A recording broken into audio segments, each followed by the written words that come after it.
अबर सांगवी आमर गाँव बाबू पूरब ले आम बाइल टोकी मिसार माना करलु आमर कथा कहीं सुनला नहीं मोर पोटा आचे बोली आमर बैठक बसवा लगे जई करी माटी बलात्कारी आनिक माटी भरला आई बलात्कारी माटी भरी कर आम कत प्रकार तक बुझेलु मिसार ना बुझला आमर कथा के आए ए बुझौ बुझौ रेबे मिसार टीना डाबा आनरला ईटा आनरला सबू आनरला बधु बांधबी बोली करी तेबे आमर गाँव चलान गोट गला गाँवरिया लोक के डाकला सबू के गुन गलु आमी भितरे पुरलु बोल मसला सबू चटकाई रला गुन भितरे ओल्लु आमी दुई लोक चलान आरी मुई जीवा के चलान के यार मोके बोलबे टेली टेली देला तुमी मोर पोटा आचे तुम इति हाथ मारा नहीं मुई जंती अलंती करबी बोलला तुई कोनता जबरदस्ती हाथ ना मारू आमी आमर गाँववासी तो हम थाना जैरोलु हम तहसीलदार पाके जैरू तहसीलदार लग जीवा तहसीलदार मिसार बोलला तुम गाँववासी एत्ते गुड़ी लोग आयलास रे मामन जूटा चाहबो आइटा एसी बोली हमके तहसीलदार मिसार गला के हमके बोलला गुन तहसीलदार कथा सुनलु और ऊपर मुंडे गोट कागज चाड़ले टाना आन गोट चाड़ले तहसीलदार तन गोट चाड़लु अरे हम उठी आसी रोलु तहसीलदार देखबा काइला आछि किने आसी रोला तहसीलदार मिसार आसी रोला दोखला अरे एटा एबो नहीं बोलला गरना है बोलला ना हां गरना है तुम माना करा जोड़ दे जूटा एसी पचे करसी बोलला मिसार जबरदस्ती अनरला बस सबुज सामान अरे हमर गाँवर पिला गोटे मिसार नु है सर ले कट्टा गुंडा अनरला आर ये सर बटर मिस्त्री मन कौन तिर मिस्त्री मन के मिसार हमके जना नहीं कौन पिला के आई आनी कर जबरदस्ती बांधरला हम कड़की दे ठेला पेला कर माट गोल करवा के हम पचे हमके ओड़क बड़ सियान लोग मन के तुम ठेला पेला कर माट गोल करवा आज और शान शुरू लोग के तुम कंता करवा बोलू और निजे हम बस लेलु हम निजे बाल टोकी बस लेलु तो मुनस पिला गोटे ना बसला हम बाल टोकी निजे गाँव बासार सब कर बस लेलु गोटे नुए कि दुई लोग नुए समस्ते गाँववासी एता बसला एला आचे आईटा आमर मोटो पाई हम परब पाट आईती बसबू आईती नाचा डोगा मासो कहले बैठक करबू मासो खाइते हम नाचबू हम बाइल टोकी मासक तेने आमर परब पचे बोलाइबू गोट सेमल मुंडा निकरी आईती हम गाड़बू आमर बैठकटा आईटा केनता केनता गले तुमके एबे हम बांगले आका नुकु एसी ना बांगले नुकु ना है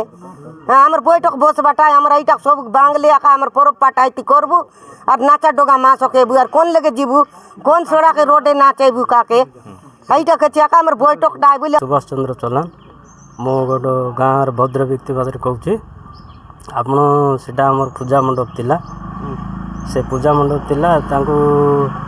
से घर कला बेले भी आमे मना करलु से कथा सुनला नहीं से एमती मना कर से काम आरंभ कर चलता थाउ तारे आमे गलु थाना भी एफआईआर देलु तहसीलदार लगे भी गलु सब एमती कलु घरे जाइए मिसा ताको बुझेलु से बुझला नहीं ताऊ तारे पुणी खेत दिन रहीगला आहरी पुणी आरंभ कला से आम तार आरंभ कला दिन गलु ताको बुझेलु नहीं मोर तो पटा अच्छी तुम जमी करब कर सेमती कहबारू सीति गाँ वाला बांगा बांगी करदेले आरे जनकर ना रे 5टा पटा किंती अच्छी बोली आमे ऑब्जेक्शन करछु 5 जन माने कार कार अछि करो तार 3 जन ना रे गुटे मास रे गुटे दिन रे 3टा पटा दिया हिची 5टा पटा दिया हिची हेले तांकर ना रे पटा भल मंद सही सब आमे सिटी करछु गाँ लोक सिटी आमे बैठक करतिलु साउतारे सीति आम पर्वपर्वाणी मिसा होतिला गणेश पूजा भी सीति होतिला सब किछि आम करतिलु हेले तहसील पाखे भी गलु तार भी किछि रिपोर्ट किछि एला नहीं घटना के दिन घटना तो एला गोटे वर्ष ही गेला झगड़ा स्टार्टिंग बेल हम मना करछु से एमती मना करू करू से बांधी बांधी छाला आमे बैठक कलवा जागा बोली ताको आरंभ करथिले गाँव जगहटा आज्ञा सीटा सी मोर पटा अच्छी बोली बोली जबरदस्ती आम आगुरी खोजु ताको नाई रे बाबू पटा फुटले गाँव जगह यहाँ आम क्या देवार नहीं पटा फुटले आम आगुरी बांगी देबू घर बनले आगुरी खुआई हेले बांगा बांगी करनु सी बनैला तार सी करला करबार बांगा बांगी करनु तापर रो रे बाबू आम तहसील रिपोर्ट देचु थाना रे देचु इटा कुटी किस आइले तुई करबू निजे बोललु ताबू खुआई शुणला नहीं तो जबरदस्त सी कर पकौती ହେଲେ ଜାଗା ଛାଡ଼ବାର ଅଛି ଆମେ ଗାଁ ଜାଗାଟା ସେଇଟା ପୋଲିସ ବାହୁଥିଲା ସେଠି ନାନା ରକମ ବୈଠକ ସବୁ ଲେଖାପଢ଼ା ଯେଉଁଟା କଲେ ସେଠି କରୁଥିଲୁ ହେଲେ ସେ ପୂଜା ମଣ୍ଡପ ବି ସେଠି ଅଛି ସେ ମଣ୍ଡପକୁ ପୁଟି ଦେଲା ମାଟି ଆଣିକରି ସେଠି ମଣ୍ଡପ ସବୁ ପୁଟି ଦେଇକରି ସେଠି ଗର କରି ପକାଉଛି ହେଲେ ଆଜ୍ଞା ଆମର ଗାଁ ବୋଲଥିବ ସେ ପୋଲିସ ବାଲା ଆସିଲା ସିଏ ହେଲା ଆଉ କଲେକ୍ଟର ବି ରିପୋର୍ଟ ଦେଇଛୁ ସିଏ ଆସିନାହିଁ ହେଲେ ସବୁ ଯାକ ଆସିକରି ମନା କରିକରି ଗଲେ ସିଏ ଗାଁ ଲୋକ ସାଙ୍ଗରେ ତାମାସା କରୁଛି ସିଏ ଆମେ ବି ମନା କରିଥିଲୁ କେତେଥର ଆମର କଟା ବି କିଛି ଡର ନାହିଁ ନାଇଁରେ ବାବୁ ତୁ ଏଇଠି ଲାଗ ନା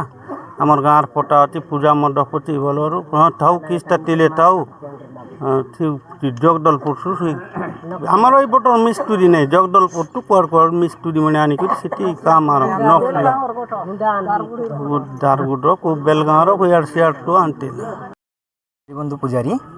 ଆଜ୍ଞା ଲୋକଟାକୁ କେତେଥର ତାକୁ ବୁଝେଇଲେ ଘରଟା ନ କରିବା ପାଇଁ ସେ ଲୋକଟା ଗାଁ ବାଲାଙ୍କ କଥା କିଛି ମାନିଲାନି ନ ମାନିକି ମନ ଇଚ୍ଛା କାର୍ଯ୍ୟ କରୁଥିଲା ତାପରେ ଖାଲି ସେତିକି ନୁହେଁ ଗାଁ ବାଲା ତ ସବୁ କହିଛନ୍ତି ଅଲରେଡ଼ି ମୁଁ କିଛି କହିପାରିବିନି ତ ସେ ଲୋକଟା ଜଣକ ନାଁରେ 4-5ଟା ଫଟା କରିଛି ଆଜ୍ଞା ଯେଉଁ ଜମିମାନଙ୍କରେ ଲୋକ ଚାଷ କରୁଛନ୍ତି ଆଉ ସ୍କୁଲ ଜମିରେ ବେରିଂ ଲ୍ୟାଣ୍ଡରେ ନ କରିକି ସେ ସ୍କୁଲ ଜମିମାନଙ୍କରେ ଭିତରେ ଯାଇକି ସବୁ କିଛି କରେଇଛି ଗୋଟେ 5ଟା ଅଛି ତା ସହିତ ପୁଣି କିଛି ଲୋକ ଥିବେ ସବୁ ଜଣାପଡ଼ିକି ଇଏ କଲେ